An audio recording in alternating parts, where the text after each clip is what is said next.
Hola, soy el profe Vicente Costantini. Bienvenidos otra vez a estos videos. Este es un video que estoy grabando para la clase de Teoría Literaria 2 del Instituto 58 de Magdalena, pero la idea mía igualmente es hacerlo como un video abierto al público, porque es un video que en este caso no va a tener alumnos, así que cualquiera interesado o interesada puede verlo. Lo que vamos a trabajar hoy es la teoría sobre el género fantástico de Tzvetan Todorov, que se desprende de un libro que se llama Introducción a la literatura fantástica.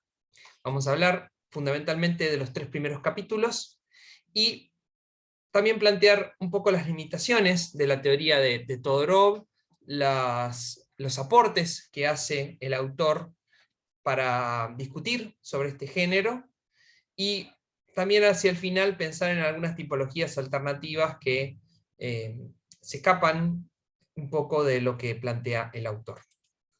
Así que, sin mucho más preámbulo, vamos a la exposición. Tzvetan Todorov, que nació en 1939 y falleció en 2017, fue un teórico, crítico, profesor y traductor de origen búlgaro, que después adquirió la ciudadanía francesa. Es muy conocido fundamentalmente por ser quien introduce en gran medida la teoría de los formalistas rusos en el ámbito académico, crítico y teórico francés, a partir de su antología Teoría de la literatura de los formalistas rusos, que es de 1965.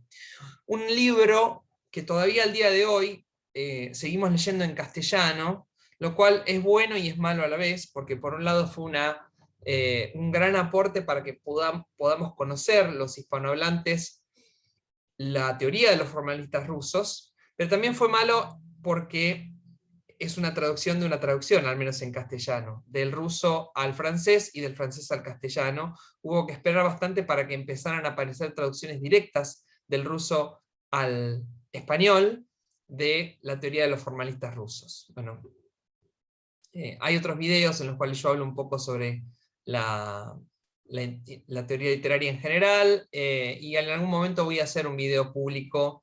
Tengo algunos videos que hice para clases que no están visibles, digamos, porque hay estudiantes, pero en algún momento voy a hacer un video público sobre el formalismo ruso, al menos una introducción, al menos un video sobre tal vez uno de los textos señeros del formalismo ruso, como El arte como artificio de Víctor Shklovsky, ¿no? Que es uno de los hits de la teoría literaria y que incansablemente los profesores que damos teoría literaria solemos insistir en enseñarlo.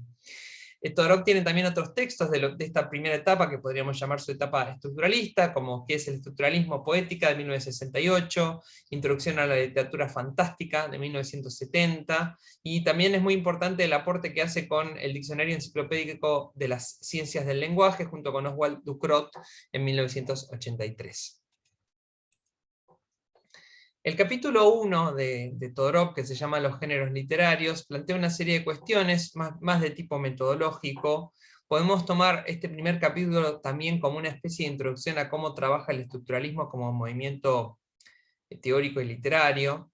En ese sentido, Roland Barthes tiene también una serie de textos que son interesantes para poder pensar cómo trabaja el estructuralismo metodológicamente. Puntualmente lo que plantea Todorov es ciertas teorías con respecto a los géneros literarios, y particularmente va a discutir con algunos autores que habían teorizado sobre los géneros literarios antes, tal como Northrop Frye, en un famoso libro largo, complejo, que se llama Anatomía de la Crítica. En la primera sección del capítulo 1, de la introducción a la literatura fantástica, Todorov plantea 3 cuestiones, o 3 preguntas, podríamos decir. La primera tiene que ver con si es necesario leer todo el corpus que existe para poder hablar de un género literario. La segunda plantea acerca de la generalidad y los niveles, cómo funcionan dentro de un género literario. Y la tercera cuestión tiene que ver con la cuestión estética, digamos. Hasta qué punto la cuestión estética cruza un género literario o no.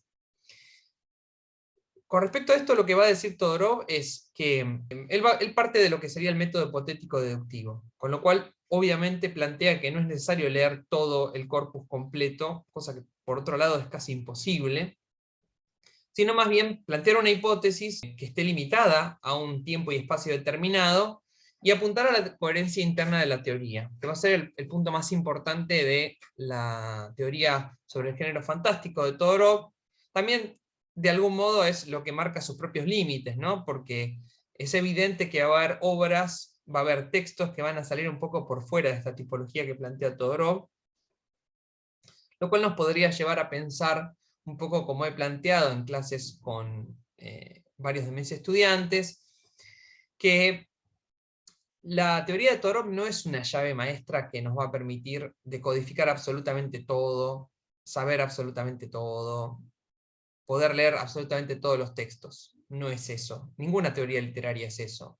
En todo caso, nos sirve para pensar de manera bastante útil, creo yo, cuestiones que tienen que ver con el género fantástico, pero por supuesto tiene sus limitaciones y va a haber algunos textos que van a encajar de manera bastante incómoda dentro de la tipología de Todorov. Por eso después surgen teorías como la de Morales Benito, planteando otros géneros alternativos u otras tipologías posibles, como por ejemplo el llamado género neofantástico. Pero bueno, volviendo entonces a nuestro amigo Svetan, habla también acerca de la generalidad y los niveles. Él va a decir que los géneros literarios existen en niveles de generalidad distintos, y que el contenido de la noción se define por el punto de vista elegido. Ahora voy a ampliar un poquito esto. En tercer lugar, habla acerca de la cuestión estética, dice que no define el objeto de estudio como tal, y la cita dice: nos puede gustar una obra por un motivo u otro, no es eso lo que la define como objeto de estudio, va a decir Todorov.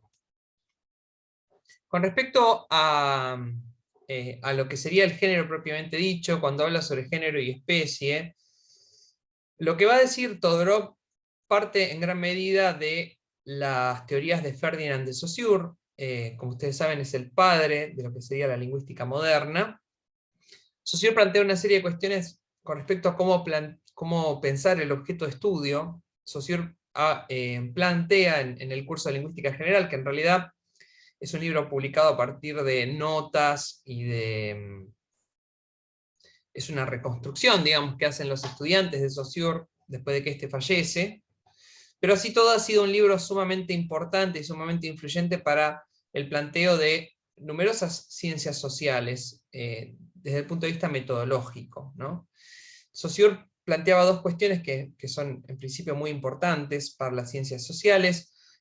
Una de ellas tiene que ver con estudiar sincrónicamente un objeto, no diacrónicamente. En esto, digamos, hay un gran cambio con cómo se venían estudiando la lingüística y la literatura, durante sobre todo el siglo XIX, que era más desde las disciplinas de las literaturas comparadas, más desde un punto de vista historicista, ¿no? Pensando en la evolución de la lengua, mientras que Saussure va a plantear el estudio de un objeto determinado haciendo un corte sincrónico, en un momento histórico específico, ¿no? Después, más adelante, Barthes va a argumentar que el corte sincrónico también de algún modo dialoga con la diacronía, en la medida en que todo corte sincrónico tiene su propia historia, ¿verdad? Entonces, no por eso se desentiende de lo que sería la historia o lo diacrónico. Pero bueno. Otra cuestión que es importante dentro de lo que plantea Saussure es el concepto de estructura, y dentro del concepto de estructura la idea del valor, que es un concepto según el cual aquellos elementos que están dentro de una estructura determinada ven modificado su valor cuando se introduce o se elimina otro de los componentes, otro de los objetos.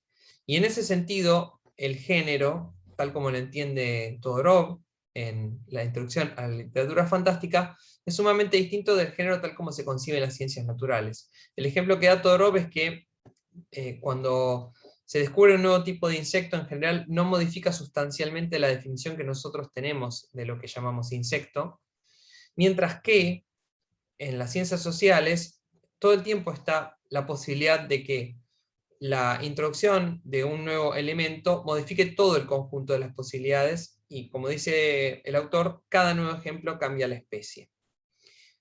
Después va a señalar una serie de problemas en lo que es la anatomía de la crítica de Northrop Frye. Básicamente el problema que que más le critica Todorov a Fry es no ser consecuente, no llevar hasta las últimas consecuencias la tipología, e incluso dejar algunas categorías en forma vacía. Son categorías bastante arbitrarias las que establece Fry, y que no tienen tal vez el mismo nivel o la misma importancia, ¿no? Entonces hace un cruce, una combinación extraña, para tratar de meter en cada una de sus tipologías a un género literario determinado. Ahí es donde por ahí hace agua o genera problemas la teoría de Northrop Frye sobre los géneros literarios. Entonces básicamente lo que va a decir Todorov es que podemos pensar en los géneros desde dos puntos de vista, lo que serían los géneros históricos o los géneros teóricos. Hay cierta coincidencia, no es que uno se opone al otro, sino que son dos formas distintas de concebir el género literario como tal.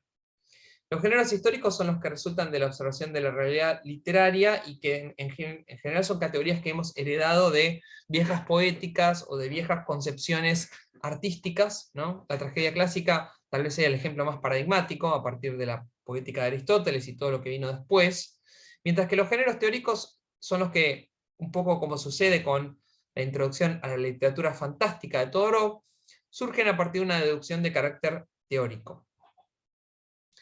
Dentro de eso, él distingue lo que serían los géneros teóricos elementales, que están definidos por la presencia o ausencia de un solo rasgo, y los géneros teóricos complejos, que están definidos por la coexistencia de varios rasgos. Lo que va a decir Todorov es que en definitiva los géneros históricos no son otra cosa que géneros teóricos complejos, es decir, que hay una coincidencia ahí.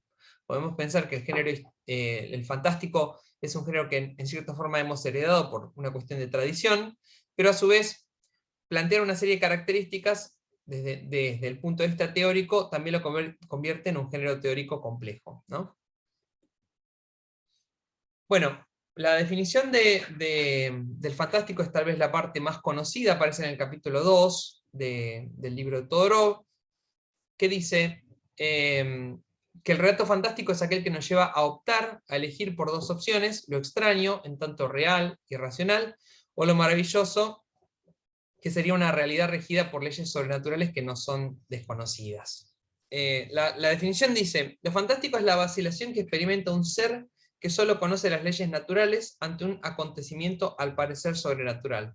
La posibilidad de vacilar entre ambas crea el efecto fantástico. Vale decir, para poder hablar de fantástico, por lo menos desde el punto de vista de Todorov, tenemos que hablar de una duda, una vacilación en el lector.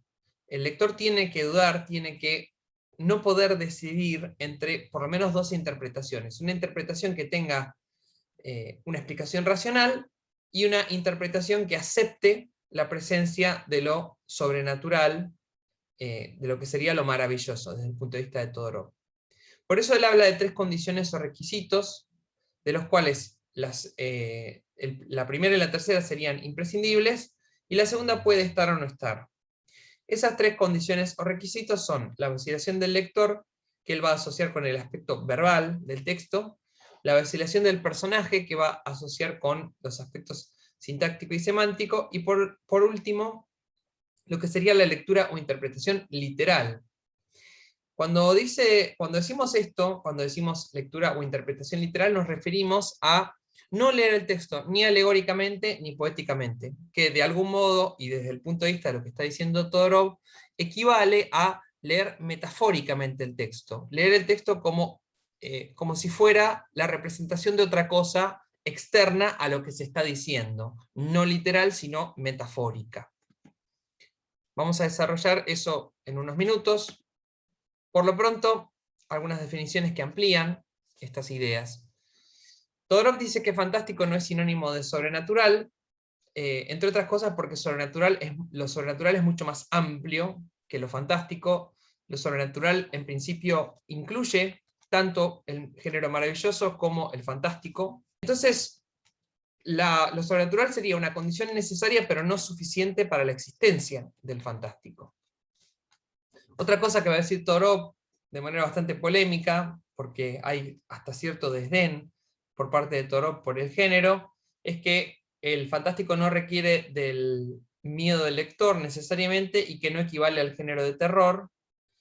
Vamos a ver que hay otros autores, como por ejemplo Fernando Darío González Grueso, que plantean otras hipótesis, otras tipologías para hablar de terror y horror, más que nada desde el punto de vista psicoanalítico, pero podemos leer la cita de Todorov casi como si fuera una especie de chicana hacia las teorías acerca del género de terror. Dice lo siguiente: es sorprendente encontrar incluso hoy juicios semejantes en los textos de críticos serios. Si se toman sus declaraciones al pie de la letra y si la sensación de temor debe encontrarse en el lector, sería necesario deducir de eso que el género de una obra depende de la sangre fría de su lector.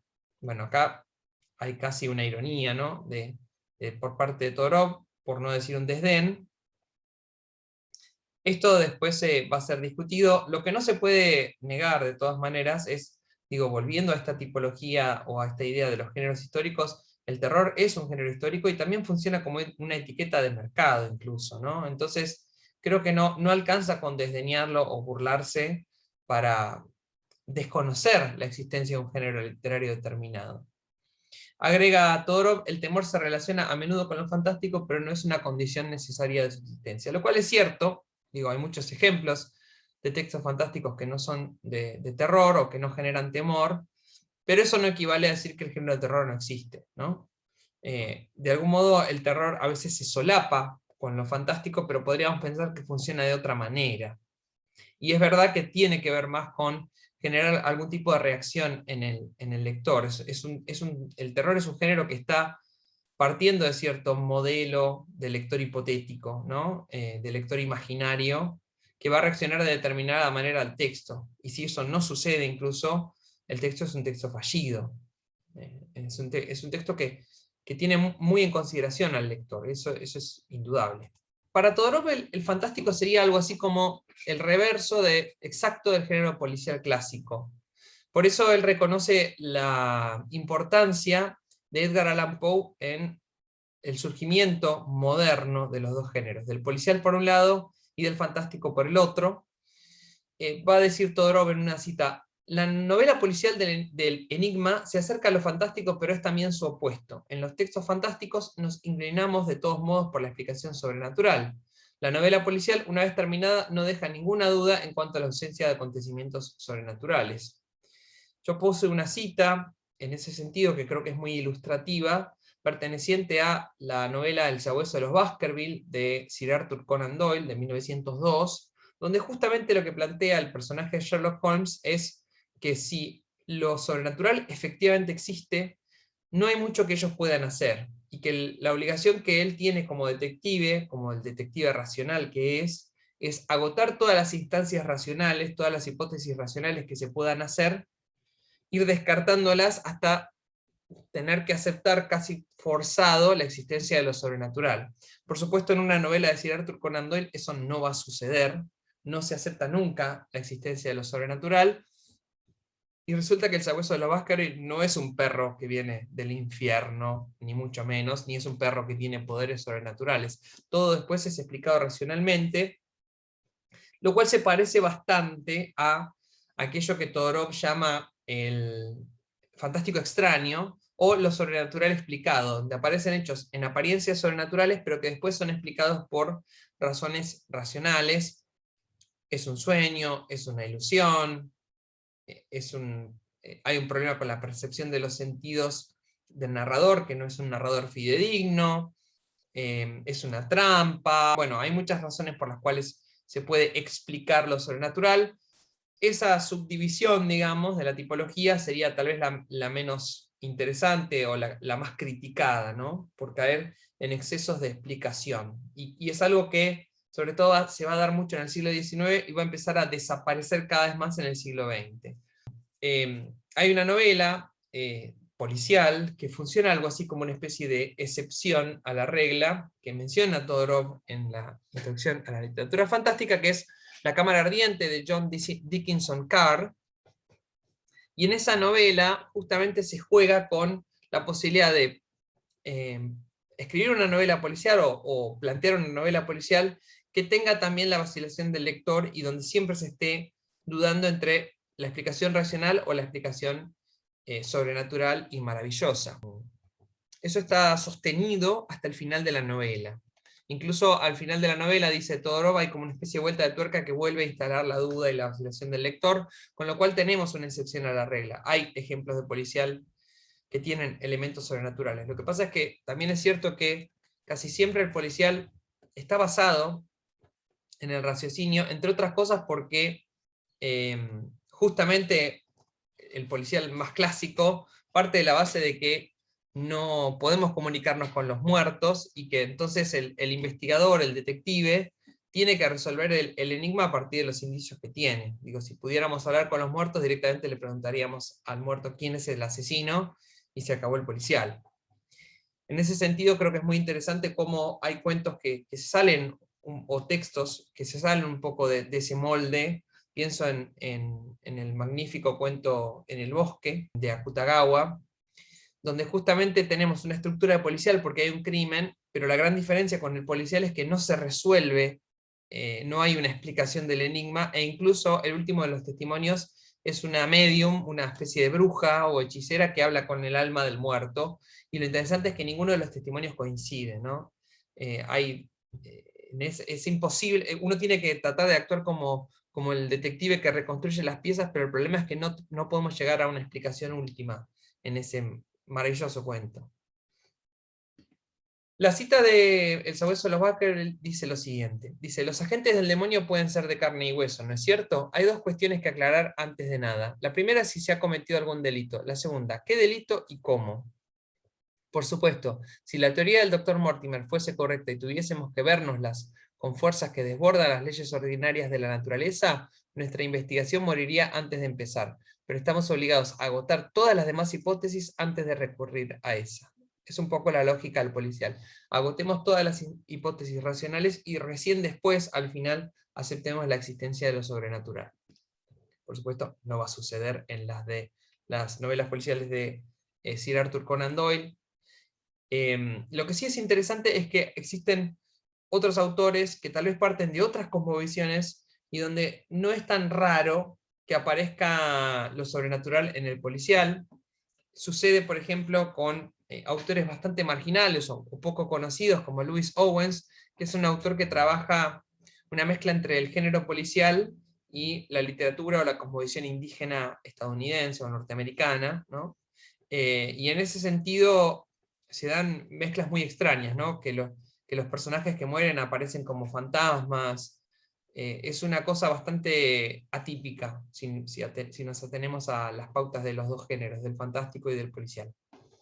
Bueno, algunas citas más. Otra cita de Todorov dice: lo fantástico implica una integración del lector al mundo de los personajes. Se define por la percepción ambigua que tiene el propio lector de los acontecimientos relatados. Además de eso, ¿no? Esas dos características que mencionábamos antes, la vacilación del lector y la vacilación del personaje, muchas veces la vacilación del personaje produce la vacilación del lector. Sucede, por ejemplo, en Otra vuelta de tuerca de Henry James, como la institutriz duda, también nosotros dudamos, los lectores. Y la tercera característica que mencionábamos hace un rato es esta idea de no leer metafóricamente, es decir, no leer ni en forma alegórica ni en forma poética. Esto, por supuesto, tiene sus limitaciones, pero en principio, tal vez en lo que más uno podría llegar a coincidir con Todorov es cuando él habla de que la lectura alegórica de algún modo implica la caída del género fantástico, en el sentido de que cuando interpretamos alegóricamente estamos interpretando por fuera de lo que dice el texto, de la literalidad del texto, y entonces ya no nos importa demasiado de qué manera justificar lo que se narra, porque estamos pensando que, en definitiva, los hechos narrados son representación de otra cosa que es externa al texto, y externa a la literalidad del texto.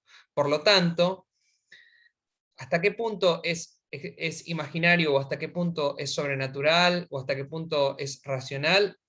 Pasa bastante a segundo plano, ¿no? Dos ejemplos de eso son, por un lado, la fábula como un género clásico. En la fábula, como ustedes saben, hay animales que hablan, pero lo importante ahí no es la existencia del hecho sobrenatural, que es que los animales hablen y se comporten como seres humanos, sino más bien el hecho de que estamos leyendo la fábula como una metáfora de cómo se comportan los seres humanos. Entonces, ya no nos importa que hablen los animales, que haya un elemento sobrenatural, sino más bien lo que nos está tratando de decir la fábula en forma alegórica, ¿no? En forma metafórica. Lo mismo sucede cuando los textos son leídos como, por ejemplo, alegorías políticas. En ese sentido, tienden como a fijar el texto, tienden a explicarlo, a fijar la explicación del texto en otro lugar. Podemos mencionar a este respecto la famosa interpretación que hace Juan José Sebrelli de Casa Tomada, que ha canonizado una lectura de Casa Tomada de tipo político, según la cual Casa Tomada representaría el ascenso del peronismo en Argentina. Lo cual está justificado por el contexto, también está justificado por las actitudes o por las posturas políticas del autor, Julio Cortázar, pero no necesariamente por el texto. El texto realmente no tiene muchos indicios que nos permitan leer eso. Es más un capricho, digamos, o una lectura personal que hace Sebrelli, que después se apuntaló también con cuentos como, por ejemplo, Cabecita Negra de Germán Rossemacher, ¿no? Entonces, digo, ahí en realidad creo que es al revés igual, me parece que lo estoy diciendo mal, porque me parece que Rossemacher publica el cuento Cabecita Negra y Sebrelli en realidad está leyendo Casa Tomada a partir del filtro o de la relectura que plantea Rossemacher. Ese sería el orden correcto, ¿no? Esa especie de hipótesis que Piglia llamaba la hipótesis Sebrelli-Rossemacher.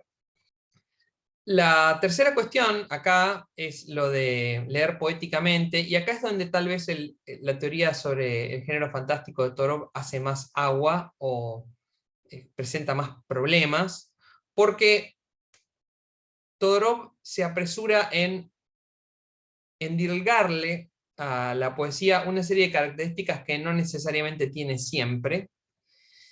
Si bien es cierto que podemos pensar que en la poesía, tal vez más que en otros géneros, está lo que podríamos llamar la amenaza de la metáfora, de que todo pueda ser interpretado potencialmente como metafórico y como no literal.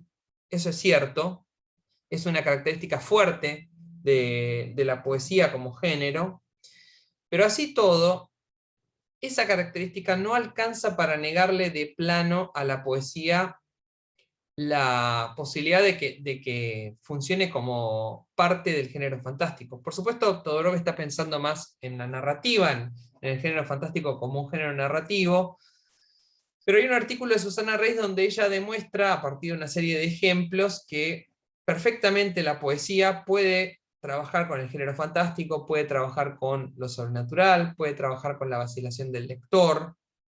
Pensemos sobre todo en el famoso poema El Cuervo de Edgar Allan Poe, ¿no?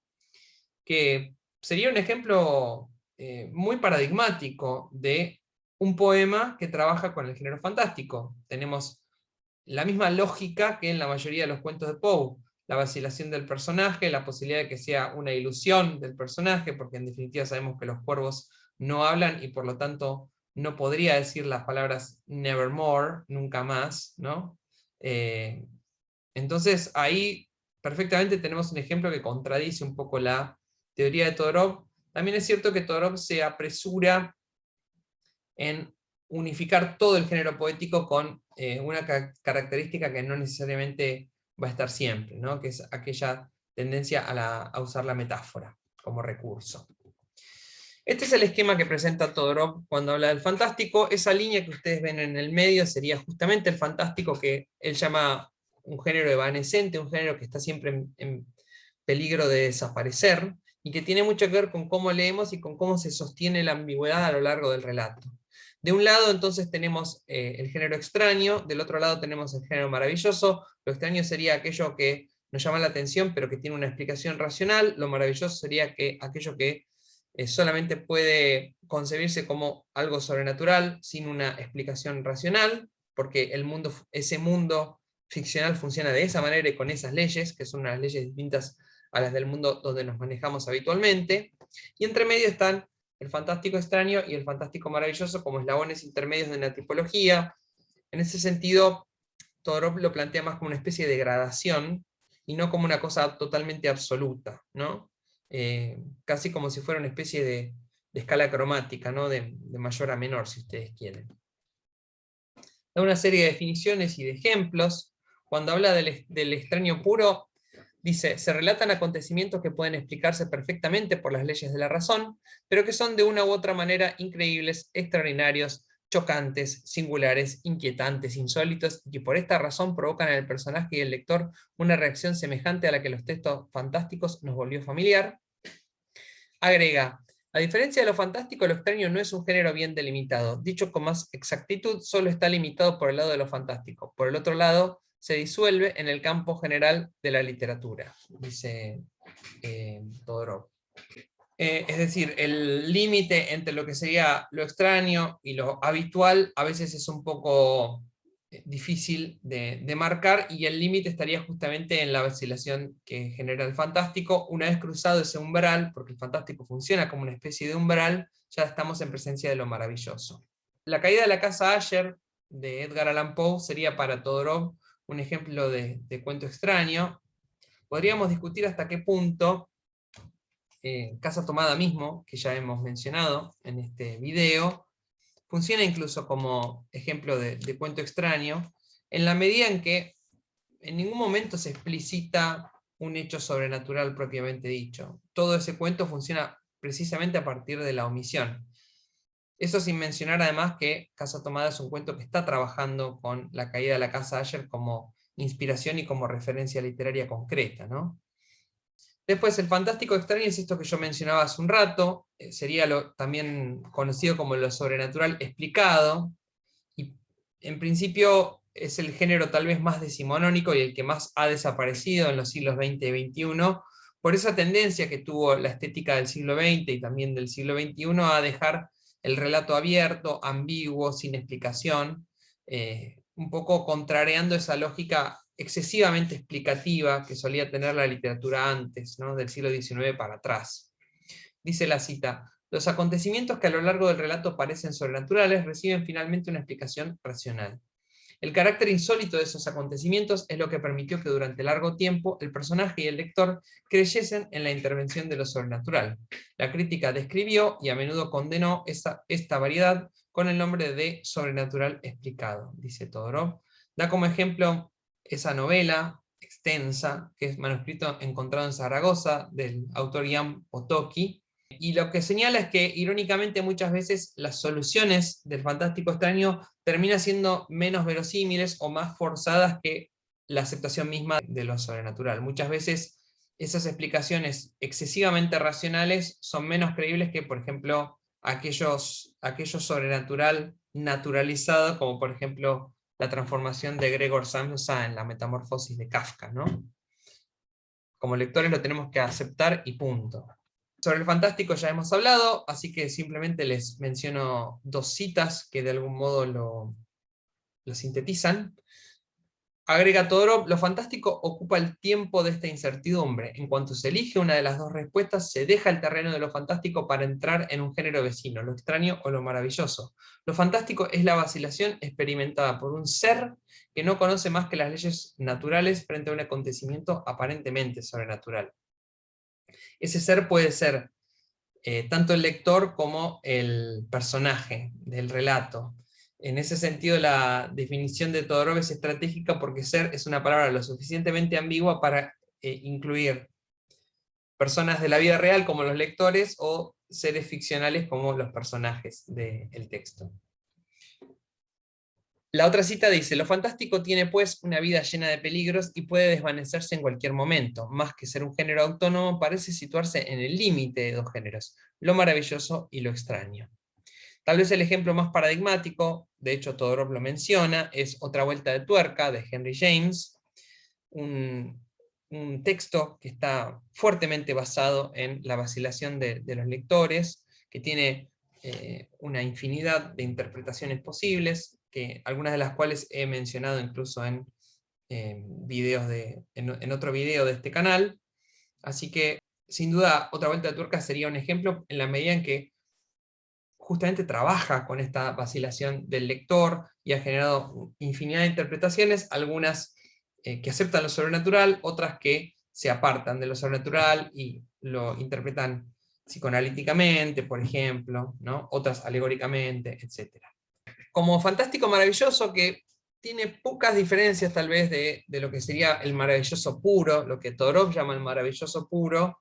La cita dice, son la clase de relatos que se presentan como fantásticos y que terminan con la aceptación de lo sobrenatural. Estos relatos son los que más se acercan a lo fantástico puro, pues este, por el hecho mismo de quedar inexplicado, no racionalizado, nos sugiere en efecto la existencia de lo sobrenatural. El límite entre ambos será pues incierto, sin embargo la presencia o ausencia de ciertos detalles permitirá siempre tomar una decisión. Todorov en ese sentido no aclara demasiado cuáles serían esos detalles que permitan tomar la decisión entre fantástico maravilloso y maravilloso puro. A mí me da la sensación de que tiene que ver más con cuestiones de representación, de que el fantástico maravilloso presenta un mundo, por decirlo así, un mundo ficcional más reconocible, más cercano al que estamos acostumbrados a pensar como el nuestro, como el propio, mientras que el maravilloso puede ser un mundo totalmente ajeno, ¿no? Tal vez los ejemplos más ilustres sean, por ejemplo, no sé, todo el mundo que inventa Tolkien en la saga de la Tierra Media, ¿no? El Hobbit, el Señor de los Anillos, etc. Pero bueno, la verdad es que no da demasiados detalles de esto, y además menciona dos ejemplos que por lo menos a los lectores hispanohablantes nos resultan bastante ajenos: La muerta enamorada de Théophile Gautier o Vera de Auguste Villiers de L'Isle Adam. Espero estar pronunciándolo bien. Tal vez lo más importante de lo que plantea Todorov con respecto al maravilloso como género es que él trata de tomar distancia de pensar en el maravilloso solamente como un cuento de hadas. La definición que va a dar es el maravilloso caracterizado por la existencia de hechos sobrenaturales sin implicar la reacción que provocan en los personajes, es decir, la característica 2 claramente no la tenemos, los personajes aceptan la existencia de ese mundo sobrenatural. Y la otra cita dice, en el caso de lo maravilloso, los elementos sobrenaturales no provocan ninguna reacción particular ni en los personajes ni en el lector implícito. La característica de lo maravilloso no es una actitud hacia los acontecimientos relatados, sino la naturaleza misma de esos acontecimientos. La lógica de ese relato está dada precisamente por la presencia de lo sobrenatural. Bien, y con respecto a la diferencia entre maravilloso y cuento de hadas, o hasta qué punto se solapan, o son lo mismo, o son diferentes, Todorov va a decir que más bien lo que distingue al cuento de hadas de lo que sería el género maravilloso, tiene que ver más con cierta forma, con ciertas características formales y estilísticas, y cierto modo de escritura. Es decir, el cuento de hadas funciona más como un subgénero, o como un tipo textual, que tiene una serie de convenciones que se van repitiendo, desde, no sé, plantear había una vez para el comienzo de muchos de ellos, plantear una serie de acciones o de sucesos que se repiten en muchos cuentos de hadas y que Vladimir Prop estudia como las funciones del cuento. Esas características serían las que distinguen al cuento de hadas, y no necesariamente el estatus de lo sobrenatural. Es decir, podemos concebir incluso un cuento de hadas que tal vez prácticamente no tenga hechos sobrenaturales y que nosotros leamos como cuento de hadas básicamente por la estructura, básicamente por el estilo, básicamente por la forma en la que está narrado, por los personajes que incluye, y no propiamente por la presencia de lo sobrenatural como algo naturalizado para los personajes y para los lectores. Por eso, ampliando un poco el alcance del género maravilloso, dice, habría que caracterizar también Las Mil y Una Noches como cuentos maravillosos más que como cuentos de hadas, dice Todorov. En ese sentido, él va a establecer una serie de, una clasificación interna de lo que van a ser 4 subtipos, a los cuales va a diferenciar del maravilloso puro, en los cuales dice lo sobrenatural aún recibe cierta justificación, y esos 4 subtipos de maravilloso son el maravilloso hiperbólico, el maravilloso exótico, el maravilloso instrumental, y por último el maravilloso científico, que tal vez sea el más polémico de los 4. Siempre en estos, como bien decía la cita que leí recién, va a haber algún tipo de explicación que no se ampara solamente en la mera existencia de lo sobrenatural, sino que hay algún tipo de anclaje del elemento sobrenatural. En el caso del maravilloso hiperbólico tiene que ver con algo que es sobrenatural por sus dimensiones, que son superiores a las que no son familiares. podríamos pensar que tal vez el maravilloso hiperbólico dentro de la tipología de Todorov, y el maravilloso exótico también hasta cierto punto, son los que más se parecen a lo que solemos llamar en Latinoamérica lo real maravilloso o el realismo mágico, pero creo que tal vez la diferencia más grande es que Todorov está siempre pensando, cuando establece esta tipología, cuando está pensando en el género extraño, el fantástico y el maravilloso, está pensando casi siempre en un contexto occidental y sobre todo un contexto particularmente europeo, ¿no? De la realidad europea, según el cual los hechos narrados tienen que poder concebirse o explicarse racionalmente, y si no ya estamos en presencia de lo sobrenatural.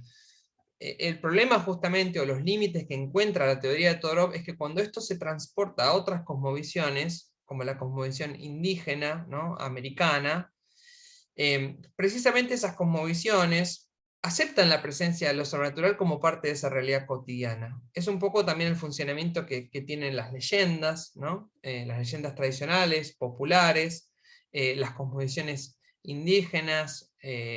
Entonces, esto hace que no funcione del todo o empiece a presentar ciertos conflictos cuando empezamos a pensar esta tipología aplicada a literatura como la de Alejo Carpentier, como la de Gabriel García Márquez, que en principio pareciera que están trabajando con un funcionamiento más cercano al género maravilloso. Tal vez dentro de la tipología de Todorov podríamos hablar de maravilloso hiperbólico, sobre todo en García Márquez, ¿no? La hipérbole es el recurso favorito de García Márquez, siempre trabajando por exageración, por ampliación, ¿no? Y también en un punto exótico. Por supuesto, el concepto de lo exótico es un concepto que es un concepto construido culturalmente.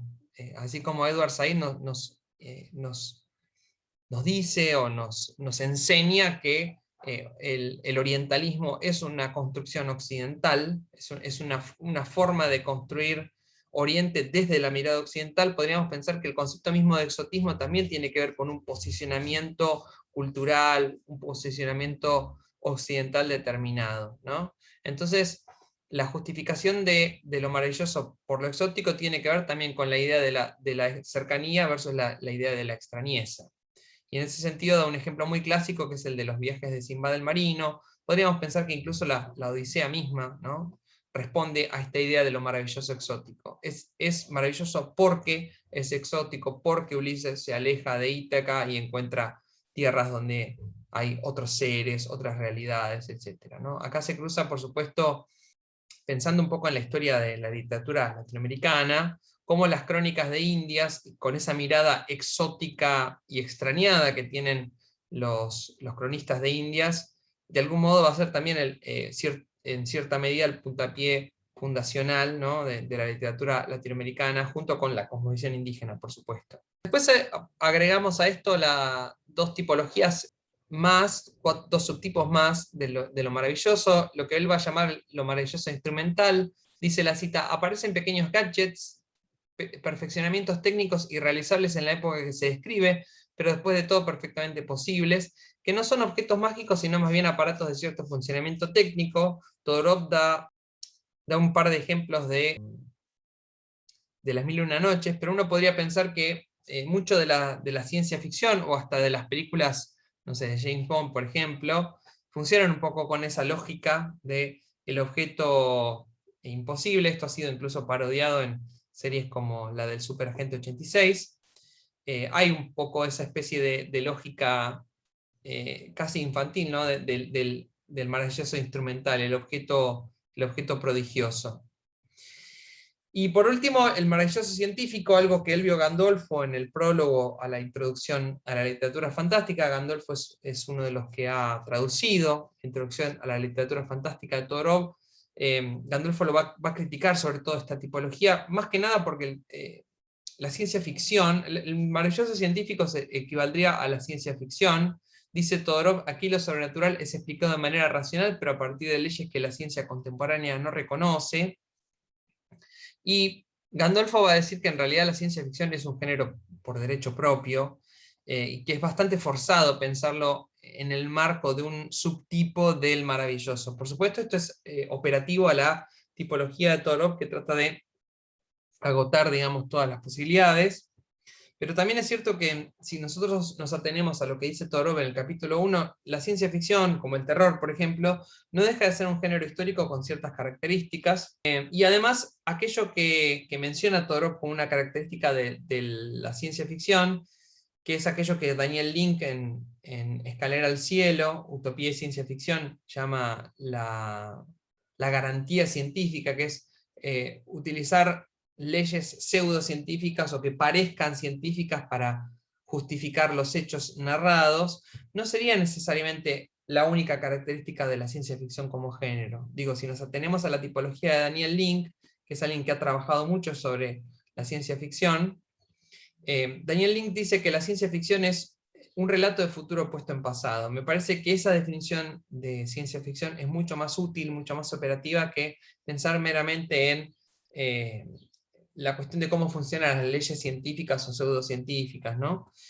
Más allá de que, por supuesto, hay otras características que históricamente ha desarrollado la ciencia ficción como género, ¿no? Que no está presente en todos los ejemplos, pero que son algunas de las constantes de la ciencia ficción, ¿no? La exploración del espacio y de otros planetas, la presencia de extraterrestres, los desarrollos técnicos y la división entre utopía y distopía, bueno, la despolitización de la utopía, dice Daniel Link, son una serie de características que marcan un poco la historia y la evolución de la ciencia ficción como género.